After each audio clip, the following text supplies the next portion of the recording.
সকালের রুটিন ঠিক থাকলে হাতে অনেকটা সময় পাওয়া যায়। সব কিছু গুছিয়ে নিজেকে যেভাবে সময় দেই। রাধে রাধে বন্ধুরা, কেমন আছো তোমরা সবাই? আশা করি ভীষণ ভালো আছো। আমরাও কিন্তু খুব ভালো আছি। আজকে হচ্ছে বুধবার, তোমাদের সাথে নিয়ে আজকের ব্লগটা শুরু করছি। সাথে থাকো, আজকের ব্লগটা তোমাদের খুব ভালো লাগবে। তো সকাল সকাল যেরকম প্রতিদিন উঠি, আজকেও সেই একই টাইমে উঠে পড়েছি। মানে একটা টাইম হয়ে গেছে, যেহেতু ফোনে আমি অ্যালার্ম দিয়ে রাখি, তো সেই কারণে ওই টাইমেই আমার ঘুমটা ভেঙে যায়। অ্যালার্ম দেওয়া থাকে ফোনে, প্রতিদিন একই টাইমে অ্যালার্ম দেওয়া থাকে। কারণ হচ্ছে অনেক সময় কি হয় বলো তো, মানে উঠতে উঠতে তো একটা অভ্যাস হয়ে যায়, ওই টাইমে ঘুম ভেঙে যায়। আবার অনেক সময় কি হয় বলো তো, ওই টাইমটা আমার ঘুম ভাঙতে যায় না, অনেকটা দেরি হয়ে যায়। তো টাইমের মধ্যে উঠি, নইলে হচ্ছে আমার আবার ওই রান্নাবাড়ির জন্য দেরি হয়ে যায়। সেই কারণে টাইম করে ওঠা। আর সকালবেলা বাসি ঘর বাড়ি ঝাড় দেওয়া, এগুলো করতে করতেও কিছুটা সময় লাগে। আবার যদি একটু স্নান পুজো করে তারপরে রান্নাটা বসাই, তখন তার পিছনে কিছুটা সময় দিতে হয়। তো এই জন্যই আমার সকাল সকাল ওঠা। আর তার মধ্যে কি বলো তো, আমার সকাল সকালের কাজটা করতেই বেশি পছন্দ। আসলে সবসময় সকালের রুটিনটা ঠিক রাখা অবশ্যই উচিত।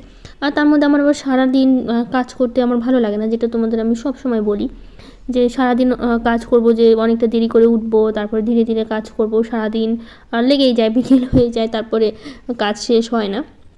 কিন্তু আমি সেটা করি না। আমি ভাবি কি, সকালবেলা কাজ শেষ করলে কি হয়, তাহলে তো সারাটা দিন চুপচাপ বসে থাকি। আর বাড়িতে একা একা থাকি, তো সারাদিন সেই বাড়িতে একা একা বোবার মতো কী কাজকর্ম করব। বাবান আছে, বাবানের বাবা সকাল পর্যন্ত বাড়িতে থাকে, 10টা পর্যন্ত ওদের সাথে ওরাও থাকে। তখন আমার কাজ করতে বেশ ভালোই লাগে। একা একা কাজ করতে মানে বাড়িতে থাকি তো একা একা, যেহেতু ওরা চলে যাওয়ার পর তো সারাদিন একা থাকি সেই 4টে পর্যন্ত। 4টের সময় বাবানের স্কুল ছুটি হয়। তো সেই কারণে আমার ওই মানে সকালবেলা উঠে কাজকর্ম ভালো লাগে করতে। তো সকালবেলায় ঘর বাড়িগুলো গুছিয়ে রাখি, মানে গোছানোর সাথে সাথে রান্নাবাড়ি পুজো সব কিছুই একসাথেই করি। তো যাই হোক, এই নাইটিটাতে লেগে গেছে আলতা। বৌদিকে সেদিন আলতা পরাতে যাই, আলতা পড়ে গেছিলো আমার হাত থেকে, তো সেই কারণে নাইটিতে লেগে গেছিলো, মানে নিচে পড়ে গেছিলো। তো এটা দিয়ে তাড়াহুড়ো করে মুছে নিয়েছি। নাইটিটা নষ্ট হয়ে গেছে, অবশ্য পরা যাবে না। আমি আবার ধুয়ে দিয়েছিলাম। অনেক সময় অনেক কাপড় লাগে না, কিছু প্রয়োজনে কখনো, তো ভাবলাম তখন এটা লাগানো যাবে, তো আপাতত ধুয়ে রাখি। তো সেই জন্য নাইটিটা ধুয়ে রেখেছি। পুরো একদম মানে কি বলবো, আলতাগুলো লেগে গেছে না, ওগুলো তো আর উঠে না, আর উঠবেও না। আমি ধুয়েছি তখন অনেক, মানে আলতাগুলো ধুয়ে ধুয়ে গেছে ঠিকই, কিন্তু দাগগুলো থেকেই গেছে।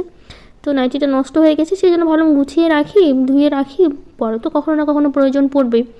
তো সেই কারণে হচ্ছে রেখে দিয়েছি। তো ওই জামা কাপড়গুলো কেচেছিলাম। তো ওই যে শাড়িটা আছে, যেটা আমি শিবের মাথায় জল ঢালতে গিয়েছিলাম সোমবার দিন, পরের দিন গেছিলাম, শিব পুজোর দিন তো যেতে পারিনি, কারণ পরের দিন যেতে হয়েছিল আমাকে। তো সেই কারণে আমার পরের দিন গেছিলাম। আর বৌদিরা গেছিলো রবিবার দিনই। বৌদিকে আমি সাজিয়ে গুছিয়ে আলতা পায়ে পরিয়ে দিয়ে সব কিছু রেডি করেই দিয়েছিলাম, যেহেতু পায়ে হাত দিলে সমস্যা নেই, বৌদি যেহেতু যতই হোক সম্পর্কে তো বড়, তাই না? তো যাই হোক, এইদিকে সবটা গুছিয়ে নিচ্ছি। বাবানের বাবুর জ্যাকেটগুলো আছে, এখন অবশ্যই জ্যাকেটগুলো প্রয়োজন পড়ছে না, ভাবছি একদিন ধুয়ে জ্যাকেটগুলো তুলে রাখবো। এখন অতটা ঠান্ডা নেই, জ্যাকেটের প্রয়োজন পড়ছে না। কিছুদিন বাবানের বাবা জ্যাকেট পরে স্কুলে যেত, এখন তো আর জ্যাকেট পরে যাচ্ছেও না স্কুলে, রাতে করে অবশ্য অতটা পড়তে হয় না। তো সেই কারণে ভাবছি জ্যাকেটগুলো তুলে রাখবো। তো আর কটা দিন যাক, যদি কখনো গায়ে দেয় বলা যায় না। তো সেই কারণে এমনিতেই ধোয়াই আছে, আর একবার ওঠানোর আগে তো ধুয়েই রাখতে হবে, তো সেই কারণে রেখে দিয়েছি। তো এখানে জামা কাপড়গুলো গুছিয়ে নিয়েছি, অনেকগুলো কেচেছিলাম কালকে জামা কাপড়, একদম গোটা ছাদ ভর্তি ছিল জামা কাপড়।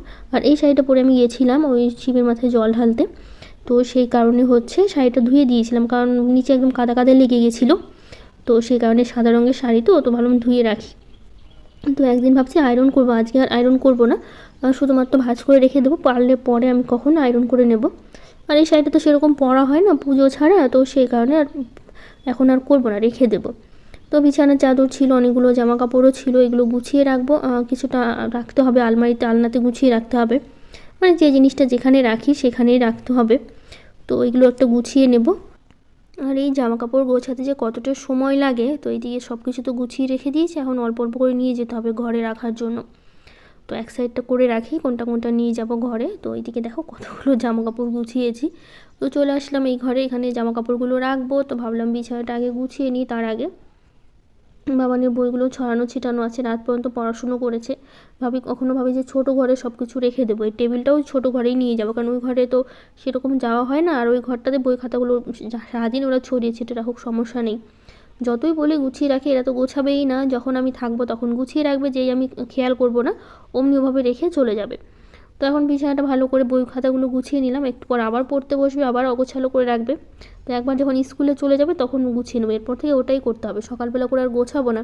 যেহেতু বাবান উঠে পড়েছে, ওই হচ্ছে ফ্রেশ হতে গেছে, একটু পরে আবার এখনই মানে পড়তে বসবে তখন। তো সেই কারণে ভাবলাম কি এখন এরপর থেকে আর গোছাবো না, ওভাবেই রেখে দেবো, কারণ হচ্ছে এসে তো আবার পড়তে বসবে, আবার অগোছালো করবে, আবার স্কুল যাওয়ার পর তখন আবার গোছাতে হবে, সেই কারণে। তো বাবা ছেলে তো দুজনেই স্কুলে যাবে, তো আজকে আর স্কুল যাওয়া হবে না। আজকে কী হয়েছে বলো তো, আমাদের পাশের বাড়ি একটা লোক মারা গেছে, সেই মানে উঠেছি কত মানে ঘুম ভেঙে গেছে তো আমার অনেক রাতে আজকে, মানে সেই ঘুম মানে কী বলবো 3টার সময় মারা গেছে। আমরা তো যাই না, হঠাৎ করে মানে যেহেতু পাশের বাড়ি, জানলা দিয়ে তো আওয়াজ আসে, জানলা বন্ধ থাকে, তারপরেও চিৎকার কান্নাকাটি আওয়াজ প্রচুর জোরে আসছিল আর কি। বয়স্ক লোকই মারা গেছে, একটু অসুস্থ ছিল। তো যাই হোক, হঠাৎ 3টের সময় চিৎকার কান্নাকাটির আওয়াজ মানে আসছে কানে, হঠাৎ আমাদের ঘুম ভেঙে গেছে, বাবানোর পাপারও ঘুম ভেঙে গেছে, আমারও ঘুম ভেঙে গেছে।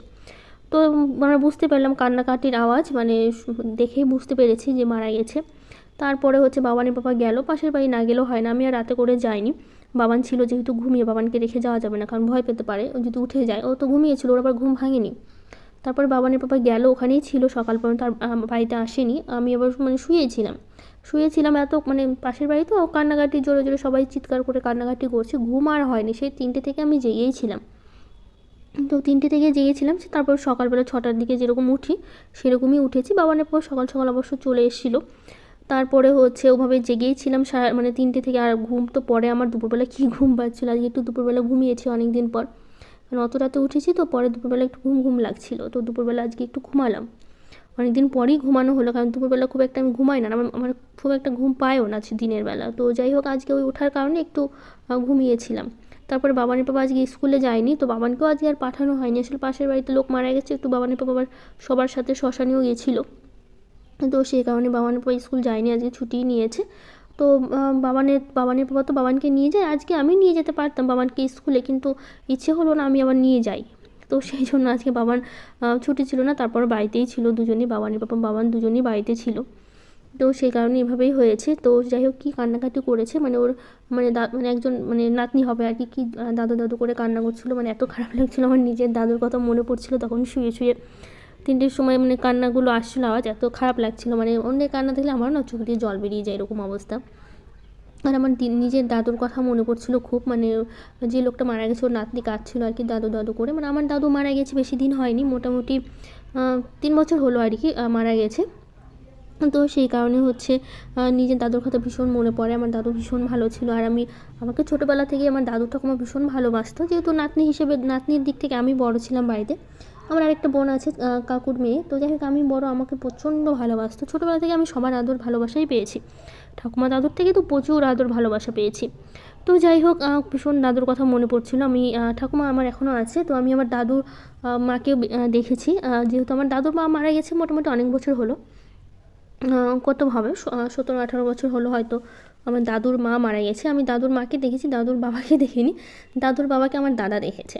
তো যাই হোক, অনেকেই ঠাকুমা দাদু দেখে না।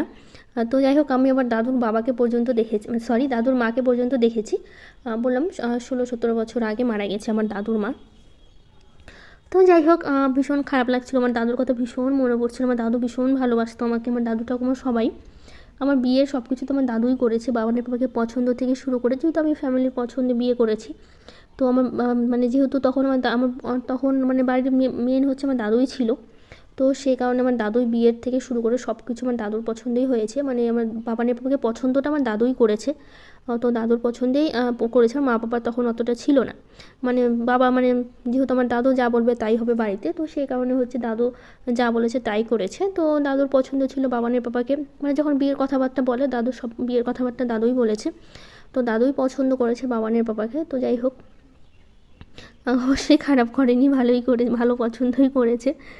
তো যাই হোক, এখন ঘর বাড়িগুলো ঝাড় দিচ্ছি, সকালবেলা যা যা ছিল গোছানো সবটা ভালো মতন গুছিয়ে নিলাম, এখন শুধুমাত্র ঝাড় দেওয়াটা বাকি আছে, ঝাড় দেওয়া হয়ে গেলে তারপরে হচ্ছে উঠানটা ঝাড় দেবো, তারপরে স্নান করতে চলে যাবো। আজকে আর জামাকাপড় কাচার নেই, যেহেতু কালকেই এতগুলো জামাকাপড় কেচেছি, যেগুলো সকালবেলা গুছিয়ে নিলাম, তো সেই কারণে আজকে আর কাছাকাছি নেই, শুধুমাত্র স্নানটা করবো আর সঙ্গে সঙ্গে তাড়াতাড়ি পুজোটা দিলেই হয়ে যাবে। তো চলো কিছু দিদিভাইদের কমেন্ট করে নিই। মমিতা দিদিভাই বলেছে খুব ভালো লাগলো, থ্যাংকস। তোমাকে আর তোমার তুলসী গাছ খুব সুন্দর, এরকম গাছ আমি কোনো দিন কারো দেখিনি, সত্যি বলছি দারুণ। থ্যাংক ইউ দিদিভাই এত সুন্দর করে বলার জন্য। সুলতানা দিদিভাই বলেছে ফার্স্ট কমেন্ট ফার্স্ট লাইক করছি, খুব ভালো লাগলো আপু ভিডিওটা, লাইক দিয়ে পুরো ভিডিওটা দেখে নিলাম। থ্যাংক ইউ দিদিভাই, তোমাকে অনেক অনেক ভালোবাসা। রূপালীর নাথ দিদিভাই বলেছে খুব সুন্দর লাগছে গো তুলসী গাছ, কতদিন পর কমেন্ট করছি, ভালো নেই গো সিস, রাধে রাধে। তো কি হয়েছে দিদিভাই অবশ্যই কমেন্ট করে আমাকে জানিও।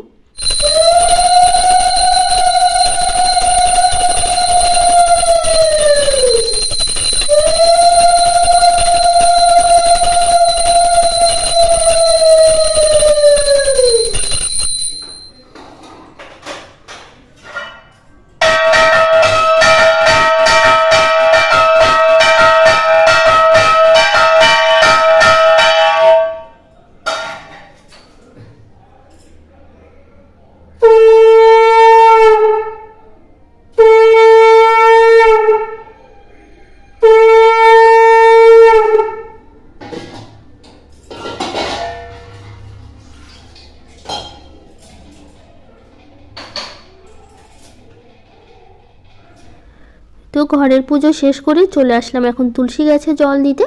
প্রতিদিন তো তুলসী গাছে জল দিই, আর এখন দেখো তুলসী গাছের পাতাগুলো সেরকম একদমই নেই বললেই চলে, কারণ অনেক পাতাই এখন ঝরে পড়েছে, আগের মতো আর পাতাগুলো নেই। এগুলো আবার নতুন করে পাতা হবে যখন হচ্ছে একটু বৃষ্টির জল পাবে, তখন হচ্ছে নতুন করে আবার পাতাগুলো হবে। তো যাই হোক রান্নাবাড়ি করব, চলে এসেছি এখন ফ্রিজ থেকে সবজি বার করতে। তো সেই কারণে আজকে মাছের ঝোল করব আর বাঁধাকপি করব। তো যা যা লাগে সব কিছুই নিয়ে নিলাম সবজিগুলো, বাঁধাকপি লঙ্কা নিয়েছি আর হচ্ছে মটরশুঁটিগুলো নিলাম, মটরশুঁটি দিয়ে আজকে বাঁধাকপিটা করব সেই কারণে। তো যাই হোক এইদিকে আমি চালটা দিয়ে দিলাম, এখন ভাতটা বসিয়ে দিয়েছি পাশে, আর এখন আমি মাছের ঝোলটা করে নেব। তো যাই হোক এই মাছগুলো ফ্রিজ থেকে বাবানের বাবা আগেই বের করে রেখেছিল, যেহেতু ডিপ ফ্রিজে ছিল, বরফ জমে গিয়েছিল সেই কারণে। আর এই মাছগুলো আমি একদমই খেতে পছন্দ করি না, মানে খাই না বললেই চলে, এই মাছ আমি একদম মানে খাই না বলতে গেলেই চলে, কেন অদ্ভুত একটা লাগে, মানে গন্ধটা আমি এই মাছের সহ্য করতে পারি না এই ধরনের মাছে। তো সেই কারণে এই মাছটা আমি খাবো না, শুধুমাত্র বাবানের পাপার বাবান খাবে। বাঁধাকপি রান্না করব, আমি শুধুমাত্র বাঁধাকপি দিয়েই খাবো, আমার শুকনো শুকনো তরকারি দিয়ে খেতে বেশি পছন্দ। ঝোল বাবানের পাপা ছাড়া খেতে পারে না, ঝোল বাবানের পাপা বাবান দুজনেরই একই রকমই, মানে ওদের যাই রান্না করি না কেন ঝোল ঝোল কিছু হলে ভালো হয়। সবজি রান্না করি আর যাই করি, যদি শুকনো কিছু রান্না করি তখন আমাকে ওই যে ডাল রান্না করতে হয়, নইলে খেতে পারে না সেই কারণে। তো মাছ ভাজতে বসিয়ে দিয়েছি, মাছ ভাজতে বসিয়ে দিয়ে দিকে সবজিগুলো কেটে নিচ্ছি। আজকে মাছের ঝোলটা হচ্ছে আলু বেগুন আর ফুলকপি দিয়ে করব, মানে আলু বেগুন দিয়ে বাবানের বাবার ভীষণ পছন্দ মাছের ঝোল, বেগুন দিয়ে খেতেও ভীষণ পছন্দ করে, আমার আবার ভালো লাগে না। তো যেহেতু আজকে মাছের ঝোল আমি খাবো না, আর বাবানের বাবার যেহেতু এই মাছ বাবানের বাবা সব ধরনের মাছই খায়, শুধুমাত্র বাবানের বাবার হচ্ছে পাঙ্গাস মাছ যেটা, সেই মাছটা একদমই পছন্দ করে না, আমার আবার ভীষণ পছন্দের পাঙ্গাস মাছ, শুধু বাবানের বাবার জন্য খাওয়া হয় না। আর একটা চান্দা মাছ পাওয়া যায় না, বড় সমুদ্রের চান্দা না কি বলে, ওই চান্দা মাছটা বাবানের বাবা খায় না, শুধুমাত্র তেল তেল হয় তো সেই কারণে। এই দুটো মাছ বাবানের বাবা খেতে পছন্দ করে না, কিন্তু এই দুটো মাছ আমার ভীষণ পছন্দের, কিন্তু দুটো মাছ আমাদের কখনো আনে না। এর আগে অবশ্য পাঙ্গাস মাছ আমি কিছুদিন আগে এনেছিলাম, ওটা শুধুমাত্র আমি একা খেয়েছি, বাবানও খেতে খুব একটা পছন্দ করে না, মানে মোটামুটি খায়, কিন্তু বাবানের বাবা একদমই খায় না। তো সেই কারণে পাঙ্গাস মাছ অবশ্য আমাদের আনা হয় না, মানে একদিন আমি এনেছিলাম অনেক দিন পর, কখনো ইচ্ছে হলে আমাকে কয়েক পিস এনে দেয়। আমি মাছ মানে ঝোল বেশি খুব একটা করি না, ভাজা মাছই খেয়ে নিই। তো এই মাছগুলো মানে এটা পোনা মাছ না কি বলে, বাটা মাছের একটু বড় সাইজ। তো যাই হোক বাটা মাছ আমি ভালো লাগে, মোটামুটি খারাপ লাগে না, মানে যেগুলো ছোটো ছোটো হয় সেগুলো, আর এগুলো তো বাটা মাছের মতনই কিন্তু একটু বড় বড় দেখতে, আমি পোনা মাছ বলে না কি বলে নাম জানি না সঠিক। তো যাই হোক এই মাছগুলো আমি একদমই খাই না, তো সেই কারণে আজকে মাছের ঝোলটা বাবানের বাবার পছন্দে আমি করছি। তো আলু বেগুন ফুলকপি আমি দিয়ে দিয়েছি, খুব ভালো করে এখন ভালো করে ভাজা ভাজা করে নেবো। এদিকে আমি মশলাটাও করে নেবো পরে, যেহেতু রান্না করতে করতে সব কিছু সবজিগুলো কাটছি, তো মশলা করতে পারিনি, কারণ মাছ ভাজতে ভাজতে আমাকে সবজিটাও আবার কাটতে হয়েছে।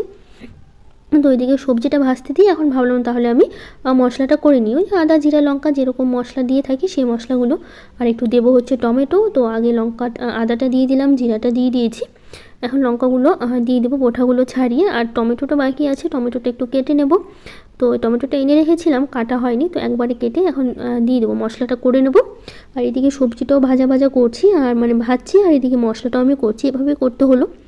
তো যাই হোক কিছু দিদিভাইদের আরও কমেন্টগুলো পড়ে নিই। সুপ্রিয়া ব্লগ থেকে দিদিভাই বলেছে তোমার ঠাকুর পুজো দেখলে মন জুড়িয়ে যায়, থ্যাংক ইউ দিদিভাই। রক রিজু চ্যানেল থেকে দিদিভাই বলেছে, দিদি তোমার শরীর ঠিক হলো গো? আমার ফোনে একটু সমস্যার জন্য কমেন্ট করতে পারিনি। তো আমি এখন ভালো আছি, সেদিন একটু মাথা ব্যথা ছিল আমার শুধুমাত্র। তো লোটাস দিদিভাই বলেছে, আপু তুমি কি আমাকে ভুলে গেছো? অনেক দিন পর কমেন্ট করলাম। না গো দিদিভাই, তোমাকে আমি ভুলি বলো?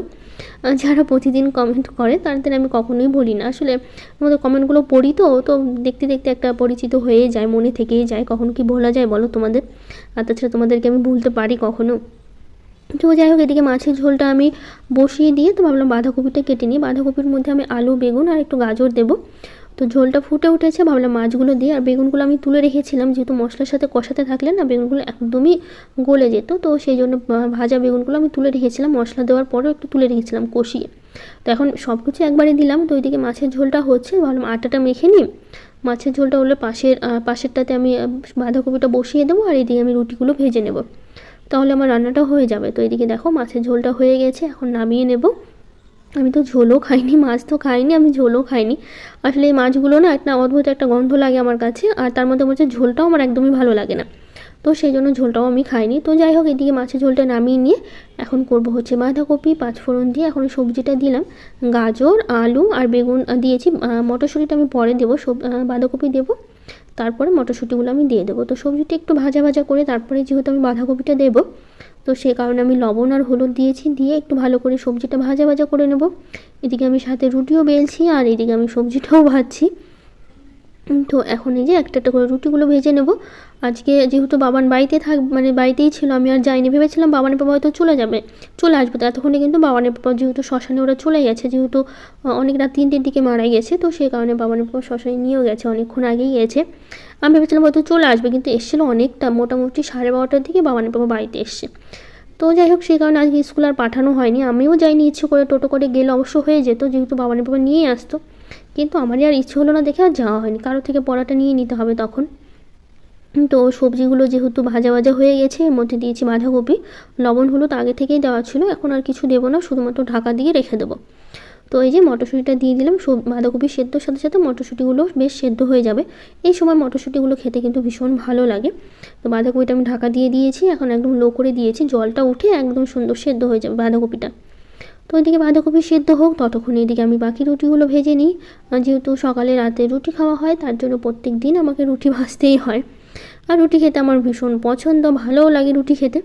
তো যাই হোক, বাঁধাকপিটা হয়ে গেছে, এর মধ্যে আমি দিয়ে দিয়েছি গরম মশলা, আর একটু দিয়েছি হালকা ভাজা মশলা, একটু সামান্য চিনি, মানে একদমই কয়েকটা দানা চিনি দিয়েছি। একটু হালকা চিনি, একটু গরম মশলা দিলে বাঁধাকপিটা খেতে ভীষণ ভালো লাগে।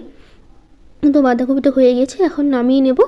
তো যাই হোক, তারপরে খাওয়া দাওয়া করে নেব। যেহেতু বাবানের বাবাও ছিল না, অনেকটা দেরি করে এসে আমি বাবানই খেয়েছি একসাথে। আমি আর বাবান বাইরে বসে খেয়েছিলাম, মানে আমি একা বাইরে বসে খেয়েছিলাম। বাবান তো এই যে টিভি ছাড়া খেতেই চায় না, ওকে এখন টিভির ঘরে ভাত দিয়েছিলাম, ও বসে বসে টিভি দেখেছে আর ভাত খেয়েছে। আর আমি যেহেতু রুটি আর বাঁধাকপি দিয়ে খেয়েছি, দুপুরবেলা বাঁধাকপি দিয়ে খেয়েছি। আর রাত্রেবেলাও যেহেতু ঝোল তরকারি একটু বেশি করে করা হয়েছে, রাতে আজকে আর রান্না করা হয়নি, এই তরকারি দিয়ে রাত পর্যন্ত আমাদের চলে গেছে। আর মাছ যেহেতু থেকে গেছিলো অনেকগুলো, বাবানি পয়সা শুধুমাত্র দুপুরবেলা একবারই খেয়েছে, আর হচ্ছে রাত্রেবেলা খেয়েছে, সে কারণে। তো যাই হোক, এখন নিজের খাবারটা বেড়ে নিচ্ছি। এই যে 3টে রুটি আর দিয়ে দেবো এখন বাঁধাকপি। তো যাই হোক, আজকের ব্লগটা কেমন লাগলো জানিও। আজকের মতো টাটা, দেখা হবে নতুন একটা ব্লগে।